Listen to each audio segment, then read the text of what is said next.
Hello again and welcome to Kingdom Men Global Network's MANtalk. This is a program where we discuss issues around manhood and Christ-likeness, where we discuss the issues that men typically deal with, or which society do not seem to be too interested in. My name is Remy Akonwo, and with me is Pastor Popola Adams. Greetings, it's good to be here again. Look forward to fruitful discussions. Today we're looking at what is looking like lockdown tensions. The information out there is that domestic violence or gender-based violence is on the rise. But there are two interesting things out there, stories if you like. One of them, it was said that two men fought themselves to death defending their wives.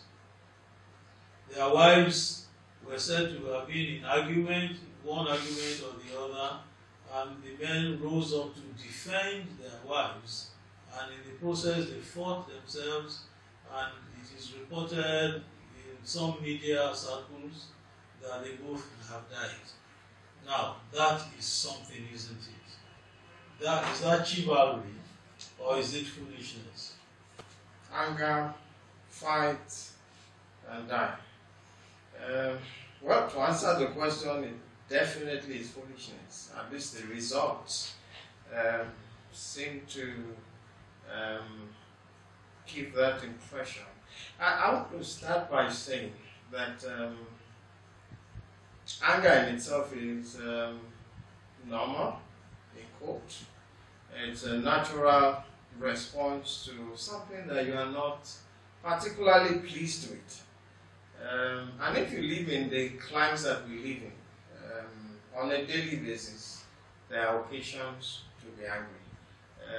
Jesus said in one of the verses of scripture, says that in this world you will have tribulations.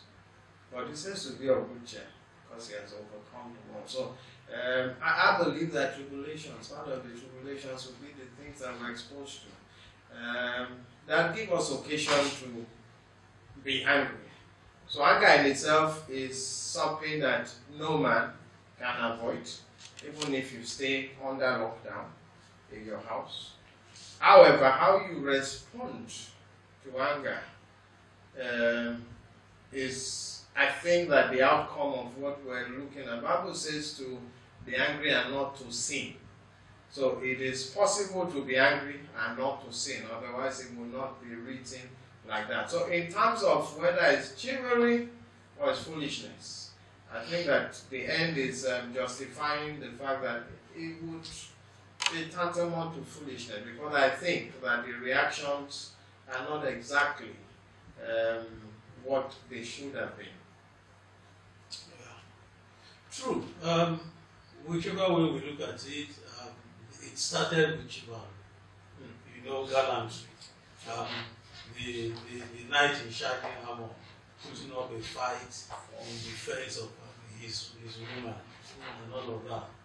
But that's the way the enemy works. Takes a good thing and warps it up. And so that's why obviously there has to be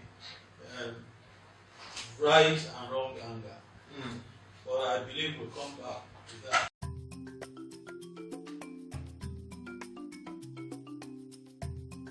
As I was saying, there's this other story also circulating online about a policeman who was said to have shot a 20-year-old young man to death. Because according to the story, this young man was said to have been harassing the police officer's concubine. The story is a bit long, but that basically is what it is.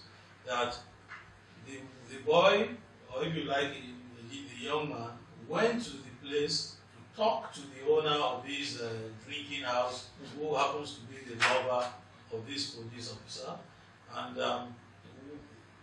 told her what his own mother had told him about what was going on. And she obviously didn't like it and reported to this police officer. The report said that the police officer went there and, after having a few drinks, went to the football field, called his gun, ordered the young man to follow him.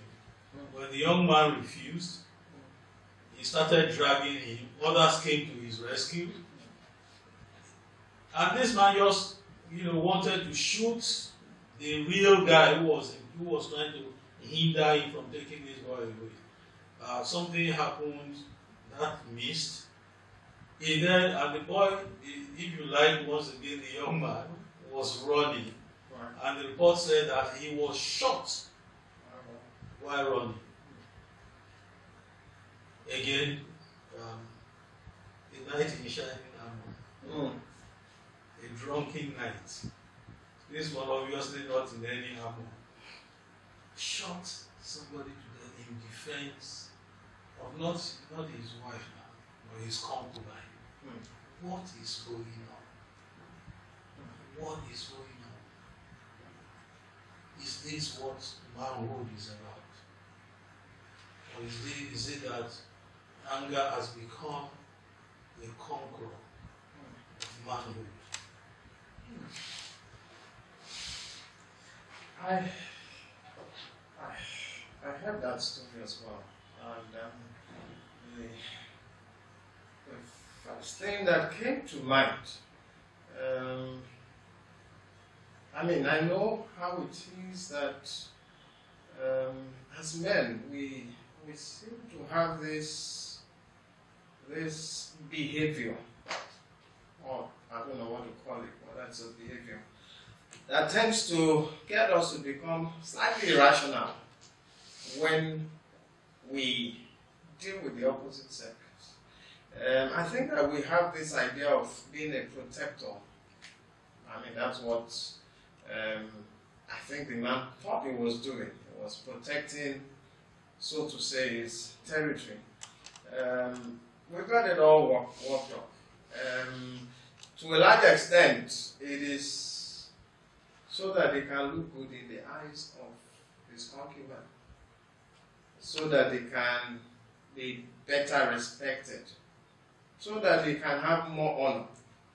But it's interesting that, while I was getting ready for this, I looked through the Bible and I look at some things. If you allow me, I'll read one scripture, which is from Proverbs 23. And it says it is to one's honor to avoid strife. But it says that every fool is quick to quarrel. So really, when I looked at that thing, my conclusion really is that the guy is looking at the wrong place. He's doing the wrong things to earn honor, to earn respect. He's looking completely at the wrong thing. So, he's reacting not based on the thing that has happened, but based on what he will get. It's going to look good. It's going to look like he has truly demonstrated that he loves this person by taking a bullet for that person, so to say.